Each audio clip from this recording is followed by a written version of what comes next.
50-yard line. It is 4 p.m. Eastern on January 22nd. We are a week and a half from Super Bowl 54 in this 100th season of NFL football. And I've got my guys, Donnie RightSide and the Whale Capper, ready to get our first looks in what is destined to be a spectacular Super Bowl. Niners, Chiefs, I'm so pumped up. Donnie RightSide, how you doing on this Wednesday afternoon? Doing good, man. Getting ready, get that little month because, hey, they get a bye week as well. So do we. So we get to prep and get ready. Those prop bets should be out later in the week, or at least the mass marketing of those prop bets should be out later in the week. We'll have a good time on those. But if you're taking a look at those sides, look, -1 and 54. That sounds like a close game at a lot of points. Who's not with us? Great game. Oh, man, I'm so excited about this matchup. Whale Capper, Super Bowl 54. How are you doing on this Wednesday afternoon?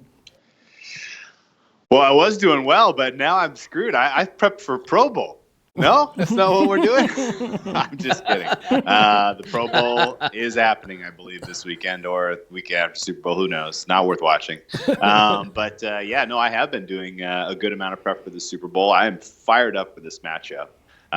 Thankfully, the Titans and the Green Bay Packers aren't here because I don't know if I could have shown my face on this on our awesome program ever again after how confident I was in the two favorites last week. But all was well, chalk covered, good freaking championship games, and we are in line for probably one of the more exciting Super Bowls, at least from I don't have a fan interest in either team. I just want to see good football. Like, this is a perfect matchup.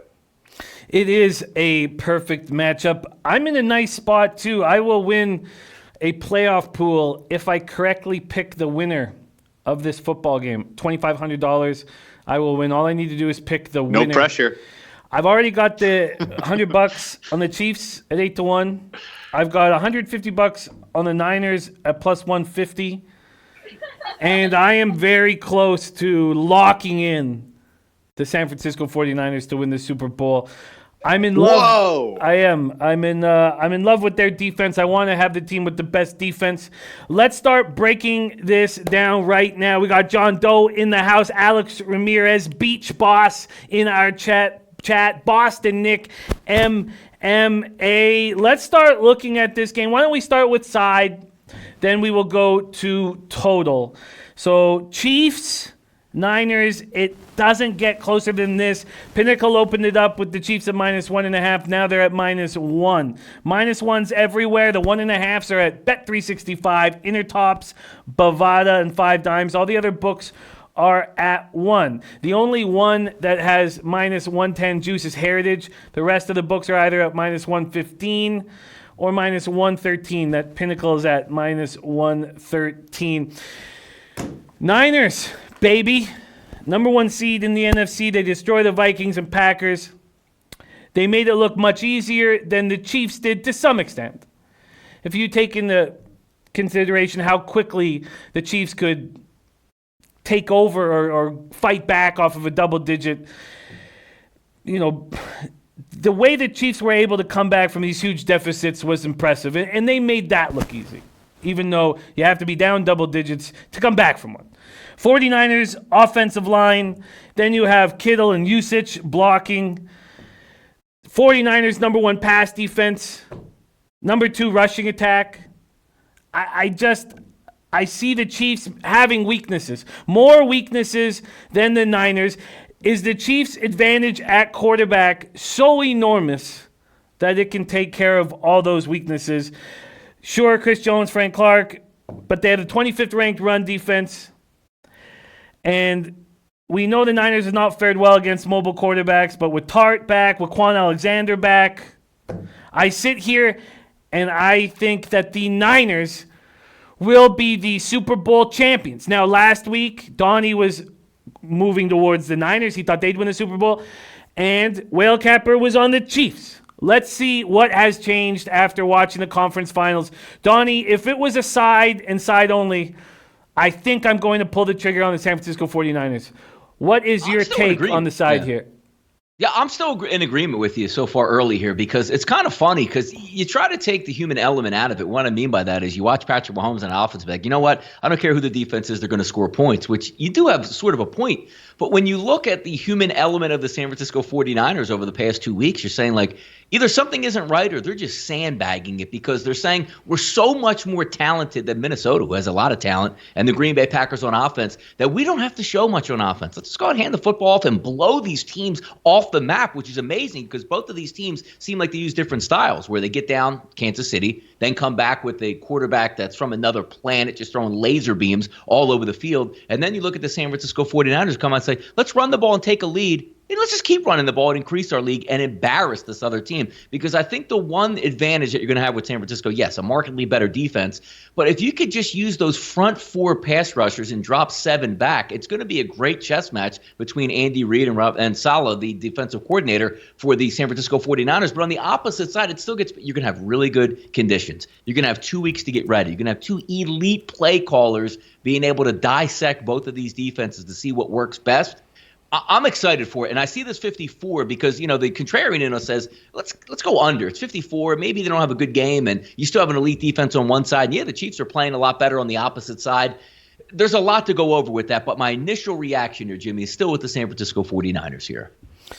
Yeah, and, man, I've been humming and hawing over this spot, and I just feel like in a big, big spot, I want the team with the better defense. All right. Whale capper, start poking holes and take away my confidence. Oh, man. Well, I mean, there's one angle you can take on picking a side in this one. You can go through your collection and you can pick out your luckiest coin and you can take it out and you can flip it. And if it lands on heads, you bet the Niners. If it lands on tails, you bet the Chiefs. I think that's reasonably accurate to how close these two teams are. I don't hate your guys' looks on the Niners. Like it's reasonable, especially depending on how you plan on playing the Super Bowl. Like, let's talk about that a little bit. Like, what's your plan?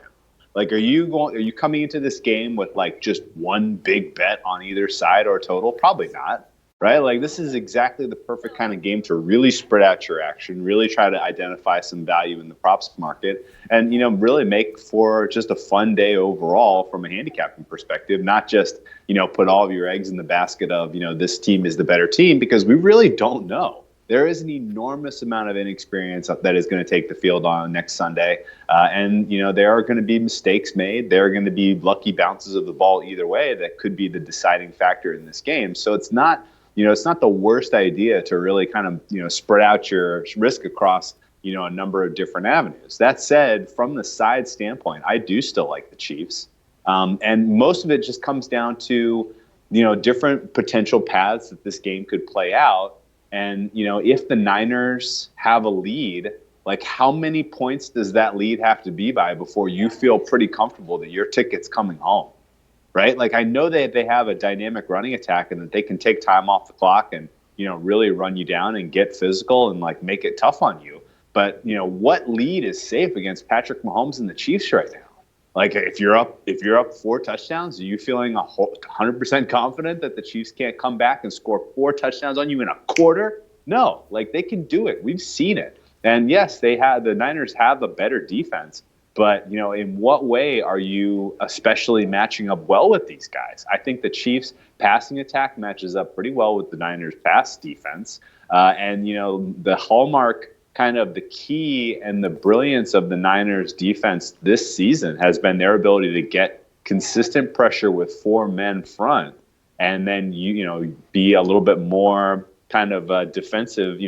Have drop more players into coverage. And be able to kind of limit you in that way. And, they haven't really been tested by a team that has multiple deep threats. They're the second, third, and fourth kind of cover corners and safeties for the Niners, I feel like can be picked on. And we talked about how the Packers didn't really have any of those players to really test the Niners last week. They were all, everything was on Devontae Adams to get it done. But the Chiefs do. And I would expect entirely, there are a couple of ways this game could play out. Chiefs could go out and get a lead. I don't think that's especially, likely for them to, run away with this one because they don't have the running attack that can take the time off the clock. Their defense can be scored on and through the air, especially. So, the Niners will always be kind of live in this one. But the Chiefs, I think, when it comes to, being able to hit home runs, being able to put scoreboard pressure on, I'm expecting the Chiefs to dictate. And really, you just need them to get a couple of breaks late. Come up with a couple of key sacks, maybe a turnover in the fourth quarter, which Jimmy G has been prone to. He's shown us throughout this year. He'll make a bad read, once or twice a game. You just have to make sure you intercept it, not hit you in the hands and drop it. And so, I think when the dust settles, we are looking at Andy Reid getting his first ever Super Bowl win. We are looking at Pat Mahomes being crowned like the next great quarterback of the NFL. Future going forward, every road through the AFC goes through Kansas City. Like that all those narratives seem reasonable and rational to me. And while, you may have a deeper, more complete team overall with San Francisco, I don't see a way in which they can really clamp down on this Chiefs offense and prevent them from coming back no matter how big a lead is. And if you're San Francisco, you're probably looking at this game like we just need to have the ball last at the end of the game with a one-score game. Like that's your best hope if you're San Francisco, in my opinion. And in that scenario, I'm not interested in backing you to win the game. Yeah, that makes a ton of sense. It makes a ton of sense. You're asking what kind of lead would you be comfortable with? There's no lead to be comfortable with. I agree. The Niners need to have the ball last, and that's how they will win the game. Donnie RightSide, myself on the Niners, Whale Capper on the Chiefs. Let's get to this total at 54. And Donnie, you nailed it. We look at this number, and the first thought is, let's get under it. And it's still my thought at this point. Let's get under it. I feel like if the Niners are going to win this game, the Chiefs are going to have to score less than 30 points. If it's an all-out offensive slugfest, I fear the Chiefs' offense very much. My first initial reaction is to go under it. I can't wait to hear your breakdown of this total. Donnie, opening up at 52 at Pinnacle. Supposedly it was less than that in Vegas when it opened. 51.5s, 51s. It's now at 54 or 54.5 at Bovada. They aren't the only book that moved it up to 54.5. It's also 54.5 at UWager. Donnie RightSide, what do you think about this total in the Super Bowl? It's a high number to begin with, but I mean, you could see both of these teams and I think it matters more, Jimmy, from the San Francisco point of view. Is this one of those games where we saw the last two and they say, we're going to face two pretty good defense in the Green Bay Packers and also the Minnesota Vikings, but we don't think their quarterbacks can necessarily, we're talking about Aaron Rodgers here. We don't think their quarterbacks or their offensive lines can hold up. So we're just going to attack and make you make those mistakes, and we're going to have home field advantage. The crowd's going to be loud. We're going to be rested, and we're just going to beat you to oblivion. That can't really take place in the Super Bowl, 50-50 type crowd. We'll see what the noise ends up being. But I think the one thing that comes into it, which gives you a little bit of pause if you're trying to back the 49ers, even going over the total, it's what do you get out of Jimmy Garoppolo? Now, we've seen him shoot it out with teams like New Orleans Saints and go for 48 points and throw for 300-plus yards. And we've seen him throw 8 passes in the previous week. But when the game is on the line, the San Francisco 49ers saying, let's keep it close here and win it with our defense and get a good pass rush and have Jimmy manage the football game, because that's not what the Chiefs are doing. I don't care what happens or how good the San Francisco defense is, and I love the San Francisco defense.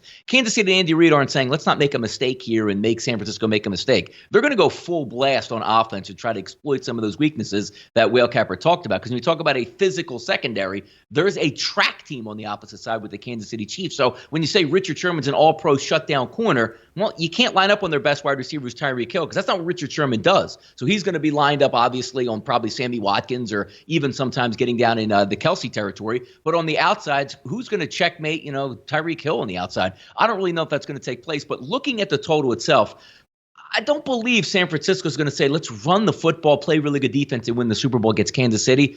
I think they have to open it up. But again, we're talking about 54. It's still Miami, so you have to keep an eye out on, if you like it now, you say, oh, you know what? I don't know if it's going to get any higher than that. Let me take the under 54. I think it's the highest. Well, you might be a day or two out from the Super Bowl. This is still Miami. And yes, we've been to the stadium. It's a cutout. The fans aren't going to get wet, but if it rains, the field is going to get absolutely soaked. If you've ever watched some of these games with the Miami Hurricanes, there are deluges that can come down in rain that can penetrate this. So it's one of those where if you're on the over-under, I don't want to get caught because we've seen a Super Bowl here just a couple years ago between the Bears and the Indianapolis Colts where you have a high-powered offense in the Colts, and it poured the entire game, which made Miami say, you know what, if you want another stadium, you got to at least protect the fans. But if it does rain in Miami, which it does, that could be an adverse effect to the 54 if you're looking over a week and a half at a time. Yes, and when we look ahead, I know that the weather can change drastically, but when we look, and it's cold, it's being cold right now. Let me grab a 14-day weather report while we're breaking this bad. down. Like late 60s, Jimmy, like around that range, maybe 7 or 8 miles an hour wind. So it looks like really good from this far out so far. It does. Man, this total 54, up to 54 and a half, I think we'll see a 55 before kickoff. We're a week and a half out. Whale Capper, what do you think when you see that number? Well, it makes me think of Chiefs-Rams last year. You remember that game? Oh, yeah. It was a pretty popular contrarian take that game was going to come in under. It got bet down late, and I feel like they got that by halftime. Didn't that one almost get 100 points? I mean, Donnie brought up one of my other kind of touchstone, memories, which was San Francisco, New Orleans this season, Week 14. We saw how dynamic San Francisco can get when they have to score. Like they have an entire backlog of very, very tricky ways to attack you. And this Chiefs defense is going to hold them down to 15 points. And really, that's kind of the only way that I see. There's only one game state that I see it under coming in here, and that's if the Kansas City defense effectively pitches a shutout. I don't think that if you're the Niners and you generate a 1 or 2 score lead in this one, like that's when you really unlock the true potential of the Chiefs, because they go up tempo and they burn you. They go for the home run, and I don't think that. I've been cashing on Niners team total overs this postseason, and I've been getting my ass burned on the Chiefs unders. I think both of those come into play in my handicap here in this one, which is that the Chiefs defense isn't good enough to really turn this into like a 35-7 type of win for Kansas City, which is really the only game state that I can see an under coming in. Kansas City, are they going to get into the 30s in this game? I think pretty likely. And then it just comes down to, okay, well, can you get 20 out of San Francisco? And in that, and given what they have in terms of their weapons in their playbook, and given how the Chiefs defense is performing, especially of late without Juan Thornhill, and with some of their weaknesses in their linebacking core and their inability to really run out the clock and kind of shorten the game, I think, San Francisco definitely gets into the 20s here. If I had to put a number on this game, I'd say it's probably going to come in around 31-28. And I think the over 54 makes a ton of sense. It's the weather is worth keeping an eye on, but even with the rain, that could sometimes that can be a blessing and a curse. And the Chiefs have looked unbelievable through 2 playoff games against 2 teams that have defenses that are not as good as San Francisco. I 100% acknowledge that, but they've also scored fewer points than they would have if they had been playing in warm weather environments. Like these Kansas City Chiefs receivers have dropped something like 9 balls. A bunch of them were drive killers in warmer weather. If these guys are, have a little bit, more circulation in the fingers and are catching the ball, more effectively, then, the potential of this Chiefs, offense to score points could be even higher than 30. And in which case, this thing could sail over pretty comfortably. It says a few showers, precipitation 80% on Sunday the 2nd. We know that can change drastically when it comes down to it. Well, let's talk about each team's biggest weakness. For the Chiefs, it has to be their linebackers. And this is the perfect team to take advantage of that in the Niners. Donnie, what is the Chiefs' biggest weak spot?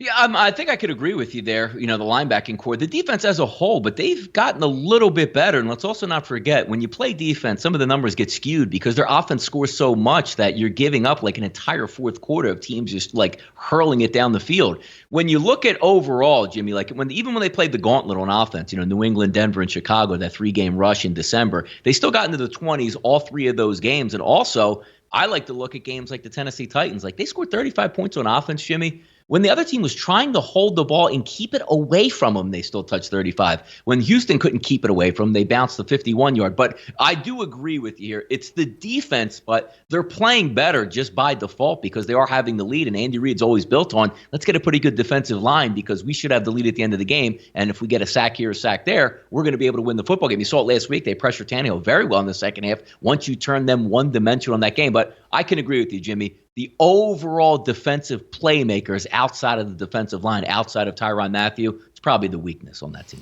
And what do you think, Donnie, quickly, of this Chiefs running attack? Because Damian looking so dangerous receiving, but they're not getting yards on the ground. What do you think of the Chiefs' rush attack?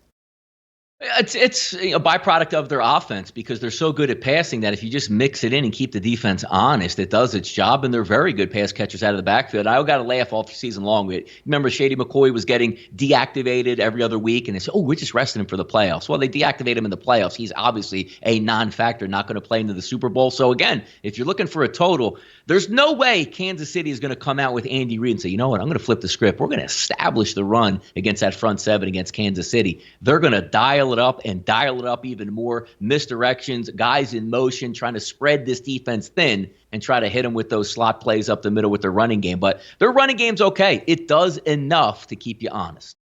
Well, Cap, we're talking about the Chiefs linebacking core being their weak spot. Do you agree with that? And what do you see as the Niners' weak spot?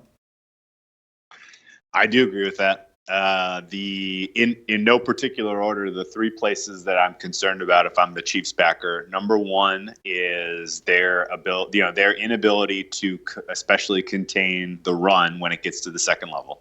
That's going to be huge. There's going to be some plays here where the Niners rip off an 8 or 10 yard run just because their linebacking core can be beat. They don't have speed. They don't have especially good tackling. And that plays into the Niners' strength, as we saw against the Packers. George Kittle, nightmare matchup.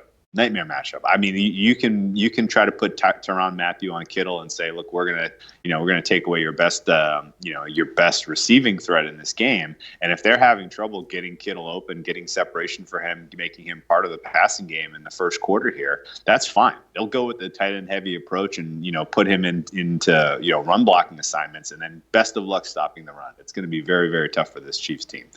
That said, the other two things that are concerning for the Chiefs are, you mentioned it, the running attack. Won't be surprised at all if Pat Mahomes is the number one rusher on this Chiefs team on Sunday.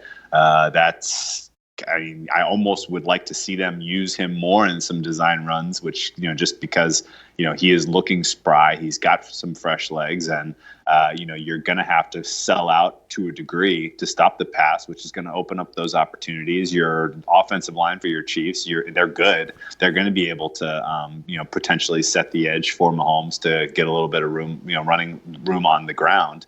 But they are not going to get much push up the middle or create many running lanes for Williams or whoever they happen to start in the backfield for the Chiefs. So the running attack worries me, especially because if you're the Chiefs and if you have this dynamic home run hitting offense and you go out to a 2-score lead, it really shouldn't be in doubt. And yet we saw it even against the Titans. This team was running on fumes. They'd shot all their bullets. They weren't getting anywhere near the production they were getting out of Derrick Henry in that game as you got out of the first quarter. And the Chiefs should have put that team to bed. And they have an 11-point lead. They get the ball back with 4 minutes to go. That should be game over.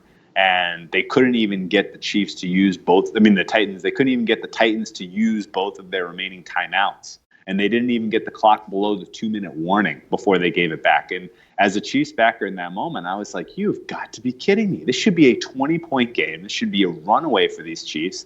And yet here we go. We have to have the Chiefs defense make a huge fourth down sack on Tannehill to end the game. But that was a sweaty moment, and it shouldn't have even been in any question at all, which I think does bring up some possibilities here. For sure, if the Chiefs have, let's say they have a 2-score lead at halftime, am I going to be coming in pretty heavy on the Niners in the second half? Absolutely. We saw what the Niners did, when they were down 2 scores against the Chiefs, against the Saints. They didn't panic. That was in the Superdome. They didn't panic. They dialed up some pretty fantastic play calls, caught the Niners defense by surprise, got themselves back into that game to where they were in control. And I wouldn't be surprised at all if we see some similar stuff play out on this one here. And then the third thing that you didn't mention, because I think you nailed it, the 2 weaknesses for sure are the linebacking core and the running attack for the Chiefs. The third thing is Andy Reid's management of the play clock and just the game clock and the game state in general. That's spooky. And the likelihood that the Chiefs are going to leave points on the field as the first half winds down, I think, are real. The likelihood that they're going to mismanage the end of the game and give the Niners one more chance at a comeback when the game should be over is real. And you have to have those sort of things in mind, which I think make, and really just kind of open this game up to probably like a live betting delight. Like this will probably be one of the most fun games to live bet over the whole course of the season, which is kind of another reason I don't hate your look on the Niners heading into the game, because if you want to have them at plus money on the money line, the likelihood that there will be at some point you can get the Chiefs on the plus money on the money line and then continue to add to your stake every time it crosses 0 is I think is reasonable. So that might be a fun way to approach this game in general, and it should be a fun contest. Well, speaking of fun ways to approach this game, next Wednesday's Audible, we will be focusing on the prop market heavily. Right now, for instance, at Bet365, they're not giving you Mahomes props. It's only Jimmy G props. They've not put the Mahomes props up. They have put some of the running props up, rush yards, Mostert, 60.5, Damian Williams, 49.5 for rush yards, but no Mahomes props. We're sitting and waiting for them to be announced. Donnie, what angle will you be using for your props? And do you have an idea of how you're going to be hammering things?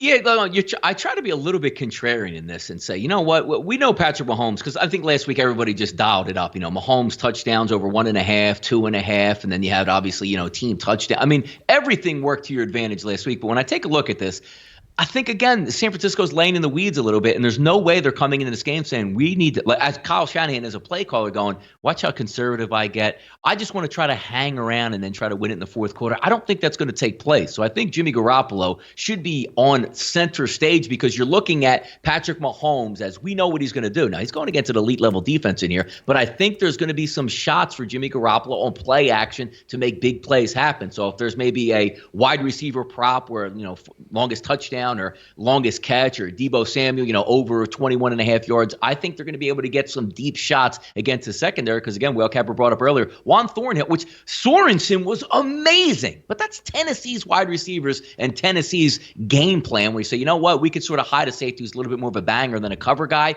If you're going to get Sorensen on some one-on-one matchups on the outside, or maybe deep down the field where he's going to have to cover deep where the Honey Badger's trying to, take away somebody in the flat, that's going to be a problem. So maybe a deep over touchdown prop from a wide receiver, Jimmy Garoppolo's longest pass, completion downfield. I think I'm going to go that route and try to avoid taking the normal stuff like, hey, let's go Kittle over or Kelsey over or Mahomes over. I think Jimmy G has a lot of value in this game, because I don't think he's going to hide in this game. He can't hide in this and say, let's game manage and beat Andy Reid in Kansas City. I don't think that's going to happen, Jimmy. Longest reception right now at Bet365 for the Chiefs. Williams, 12.5. Watkins, 20.5, same as Kelsey.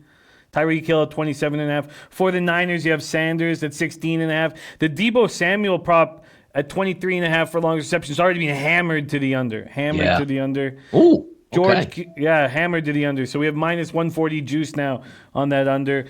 George Kittle at 22.5 and Kendrick Bourne at 13.5. What is going to be your angle attacking the prop market at this point? And I know a lot of things will change over the next week, Whale Capper, but do you have an angle that you will be proceeding with? I agree in general with Donnie's takes, and for sure the overs tend to be inflated when we get into these types of games, especially when people look and see a 54. They may think like, okay, there's going to be infinity passing yards by both quarterbacks in this one, and all the wide receiver overs, and give me the over receptions. And and there is a game state where that absolutely plays out. where all of those come in and you sweep the board. But just know going into it, if you are going to play it that way, that you're going to be paying a premium. You're going to be, there's going to be none of these are going to be especially fair prices. None of these are going to be especially fair values in terms of receptions, yards, etc. There's going to be some inflation on the overs just because of the mentality, so to speak, of people coming into this game.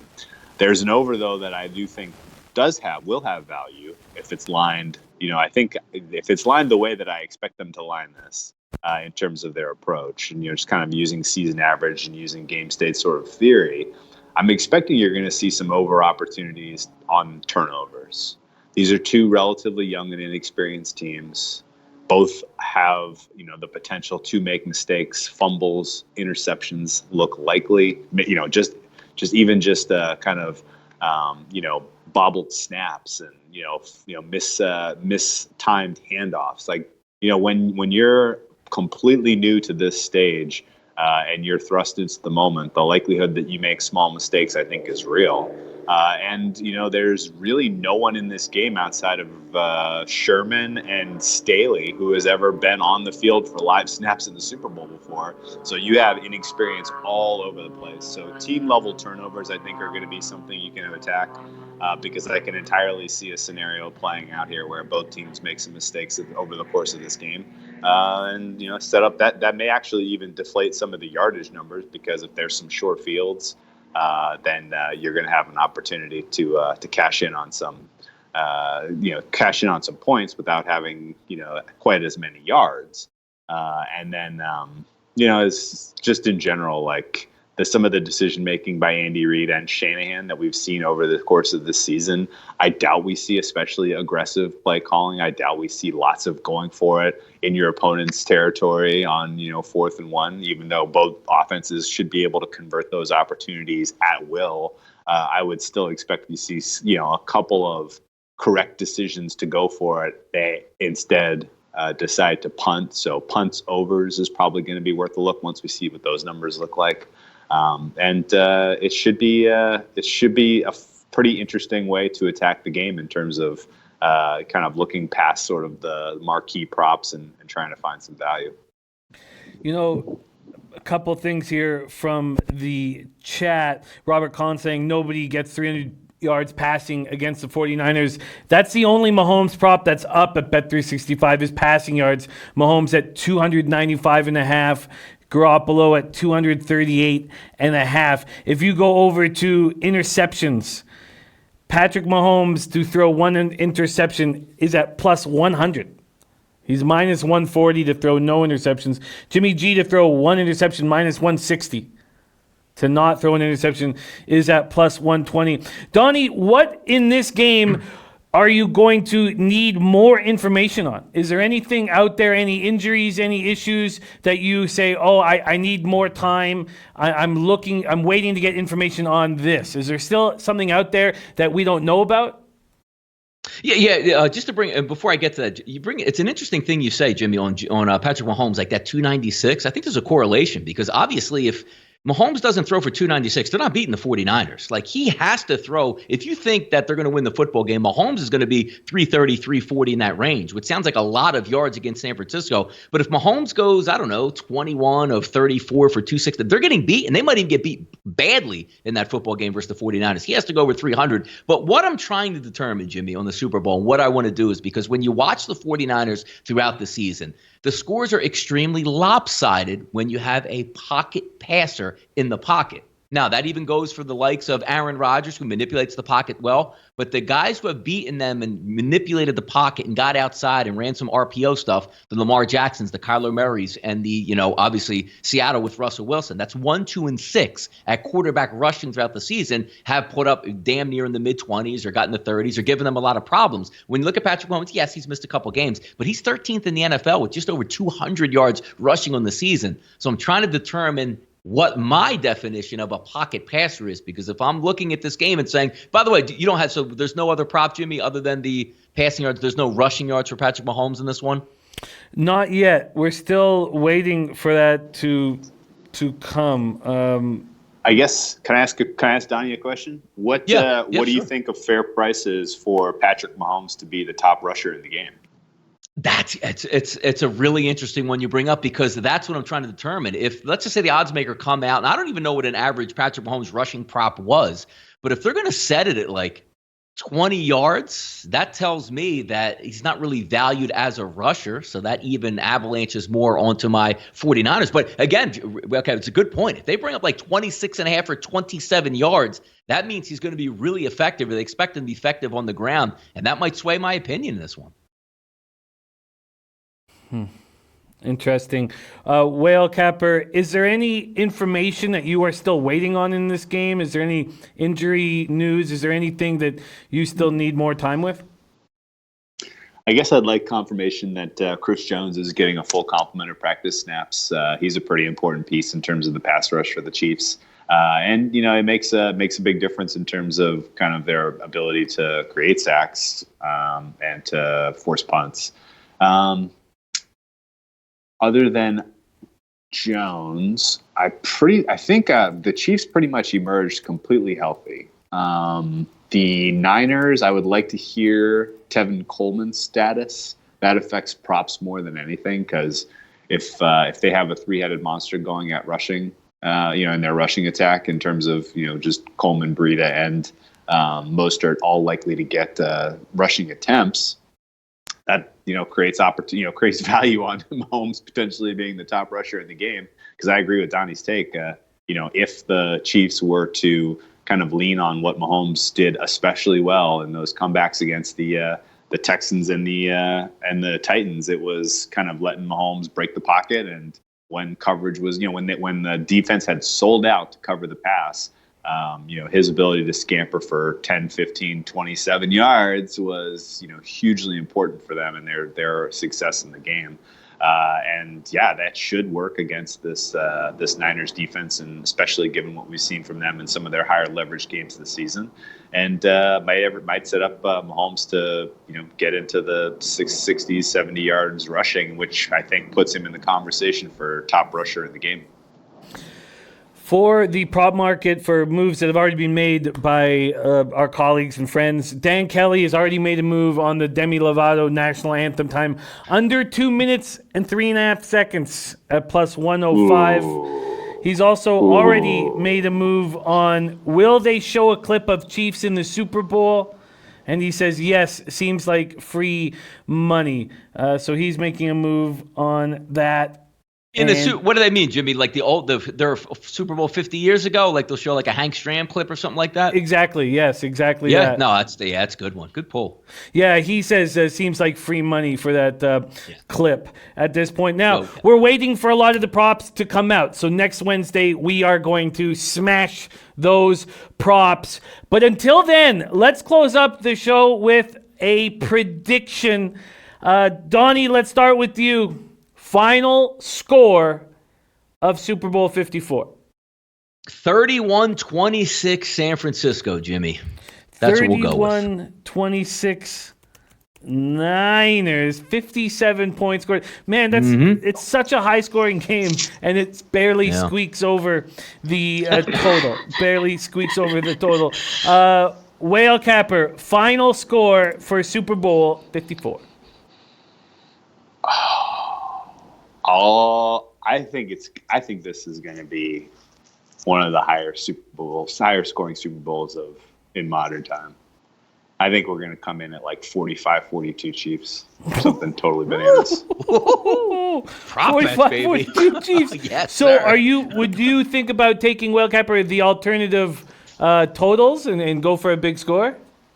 I mean, at this point, you might as well. Like, I don't think this either these teams come out in tight and it's a low scoring first half and it's a completely different game state than we're laying out here, or this is a back and forth score fest that just goes shot and answer for the full game, which I think is entirely reasonable. One of either of these teams, scoring 3 times in a row seems entirely possible. And both teams scoring 3 times in a row at different points in the game seems entirely possible. So this is going to be a wild one. I think there's going to be short fields with turnovers. I think there's going to be high efficiency in the red zones. I think you're going to see a lot of fun trick plays. I think both play callers have a lot of tricks up their sleeve that they can deploy in this game. And I think alternative overs make a ton of sense to me. I would probably go as high as 80. Wow, alternative overs for Whale Capper. I'm going to give a final. So, Whale Capper, how do you compare what your expectation of this game is to the Niners-Saints game of, 6 weeks ago or 8 weeks ago? I honestly don't know what your approach. I honestly think your approach to this game, if you are the Niners, is exactly the same. We are emptying the playbook. Everything is fair game. We are going to give you, Emmanuel Sanders, throwing 50-yard touchdowns. We're going to give you, just brutal mismatches with our, one of our best players, and in your softest weakness, and I would expect that the drives are short, that the points are plentiful, and obviously Kansas City can answer. So it should be your mindset. Your mindset, if you're Kyle Shanahan coming into this game, isn't we're going to win this game by keeping Pat Mahomes on the sidelines. It's we're going to win this game by emptying our playbook and scoring 40 points. That makes sense. It makes me question my final score of 30-24 Niners. 30-24 Niners. I'm very thankful that we got to do this show a week and a half before the Super Bowl. And then on Wednesday, for our final Audible of the season, we will destroy the prop market and lock in some spots. Thank you to all the cappers that we've had in the chat joining us today and joining us all season long. We have no show without you guys. Deer Slayer Ski, the Woj in effect, rolling with us. Dutch Boy Fresh, Pink Eye Genie, not only delivering impressive capping skills, but also spreading pink eye awareness. Boston Nick, a.k.a. Mr. Fat Fist, Gerald Jones, James Stacy, Gerardo Hernandez, Robert Kahn, all you guys. Beach Boss, thank you so much for joining us. Anna Merrick, Gas Station Sushi, all you guys for sharing your insights. It means so much to us. Donnie RightSide, any last words to these great cappers in the chat and those watching at home? Yeah, thanks so far for the season. Next Wednesday, Jimmy's right. We're going to have a lot of fun here. I mean, there's no limits to the amount of prop bets that we're going to have. We'll put them all up. We'll track them. We'll have fun. We'll put the units up and really get after it in the Super Bowl, because how much fun. Way to go. Like, again, it's not like we're just playing pinball here with these. We're going to give some nice edges on what you can look forward to. You can track it. You can get right through it, have fun. But it's been a great season. One last game to go. And before you know it, us three will probably be shooting some videos over the summer again, breaking down the AFC West, the NFC East, and altogether, it's not a celebration of sadness, Jimmy. It's a celebration of profit for us in the Super Bowl. Yes, finally. Man, it's been a rough year for me. I'm finally in a spot where it would take a miracle to fuck this up. Whale Capper, my friend, any last words for these great cappers? Yeah, well, if you want, we mentioned, a couple analogs. If you want to watch some tape, if you want to get some ideas of, how this could potentially play out. If this is a competitive offensive masterpiece, go back and watch some of the tape of Rams Chiefs from last year. I think these teams match up in a similar way. And then also, as mentioned, the Niners Saints from this year. Those are two games that I think we could entirely expect, sort of a similar game state to play out. If you're handicapping the halftime show and you're trying to figure out if there's going to be yes or no Jennifer Lopez butt cleavage, and you have any, if you come across any good YouTube videos that help you, figure that out, send them my way, and we'll do a little research on the halftime show props for you. A reconnaissance mission is needed there for J-Lo prop. Still looking good at 70 years of age. Very impressive of J-Lo. Not enormous Golden Globes, but still impressive Globes. Thank you guys so much, man. What a treat it is. So one more week, and we will be breaking down all of these props. And then we have Super Bowl 54, where I hopefully get paid in full. With my Niners. I'm very happy that I got the 8-1 on the Chiefs, so then I can make this play in the pool on the Niners and lose my mind and drink heavily. I wish I could be doing that with you guys. Donnie RightSide, Whale Capper, Rafa on the ones and twos in the booth. From everybody here at Sportsbook Review, we have nothing without you guys. Thank you so much for watching. Hit the link at the bottom of the screen, www.sbrvideo.com/the Audible. That would mean so much to us. That would mean enormous amounts to us. And man, we're a week and a half away from the big game. Thank you guys so much for watching, and we will see you next Wednesday at 4 p.m. Eastern.